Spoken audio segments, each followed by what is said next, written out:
வாங்க இன்றைக்கி சொர்ணம் கிச்சனில் கார்லிக் சில்லி மஷ்ரூம் வறுவல் எப்படி செய்யணும்னு பார்க்கலாம். இது ரொம்ப நல்லா டேஸ்ட்டாக இருக்குது. தயிர் சாதம், பிரியாணி, சப்பாத்திக்கெல்லாம் ரொம்ப சூப்பராக இருக்குங்க. இது வாங்க எப்படி செய்யணும்னு பார்க்கலாம். கேளான் 200 கிராம் நல்லா க்ளீன் பண்ணி வச்சுருக்கிறேன். இதை கொஞ்சம் பெரிய சைஸாக கட் பண்ணிக்கலாம். இந்த அளவு கட் பண்ணிக்கலாம். வேகும்போது உங்களுக்கு நல்லா சுருண்டு வரும். இந்த மாதிரி எல்லாம் கட் பண்ணி எடுத்துக்கலாம். காளான் இந்த சைஸு கட் பண்ணியாச்சு. அரைக்கிறதுக்கு வரமிளகாய் 3 ஊற வச்சுருக்கிறேன். இது ஒரு அரை மணி நேரத்துக்கு முன்னாடியே சுடுதண்ணியில் ஊற வச்சுருக்கிறேன். நீங்கள் காஷ்மீர் சில்லி இருந்தாலும் சேர்த்திக்கலாம், ஏன்னா அது கொஞ்சம் கலர் கொடுக்கும். நீங்கள் காரத்துக்கு தகுந்த மாதிரி இன்னும் ஜாஸ்தி கம்மி போட்டுக்கலாம். பூண்டு ஒரு 8 பல், சோம்பு அரை டீஸ்பூன், வெங்காயம் பாதி அளவு கட் பண்ணி வச்சுருக்கிறேன். இது லெமன் கடைசியாக புழிஞ்சு விட்டுக்கலாம். சோம்பு அரை டீஸ்பூன். இதில் நம்ம மிக்ஸி ஜாரில் போட்டு அரைச்சிடலாம்.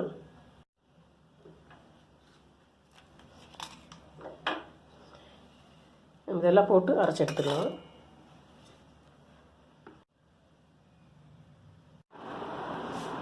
இந்த அளவுக்கு நைஸாக அரைச்சாச்சு.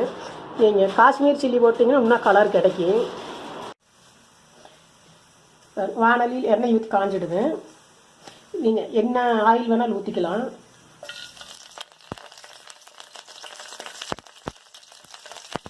ஒரு பெரிய வெங்காயம் பொடியை கட் பண்ணி வச்சுக்கிறேன்.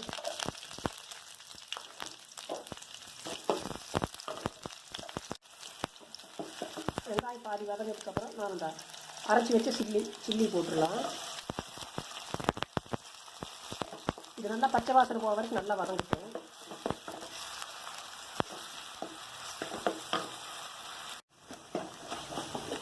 நல்லா பச்சை வாசனை போயிடுது.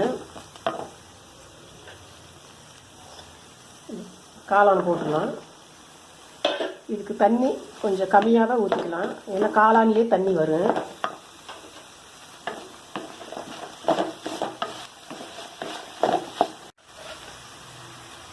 தேவையான அளவு உப்பு போட்டுக்கலாம்.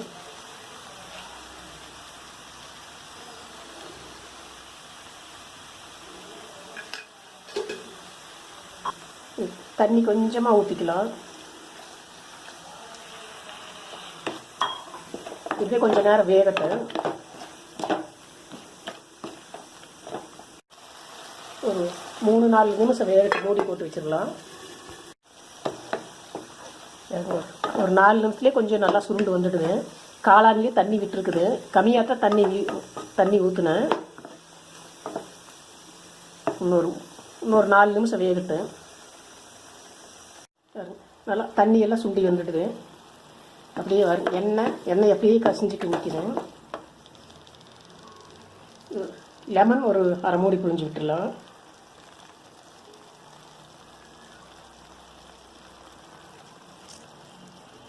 காரம் அதிகமாக இருந்தாலும் இந்த புளிப்பு காரத்தை கொஞ்சம் கம்மி பண்ணிடுறேன்.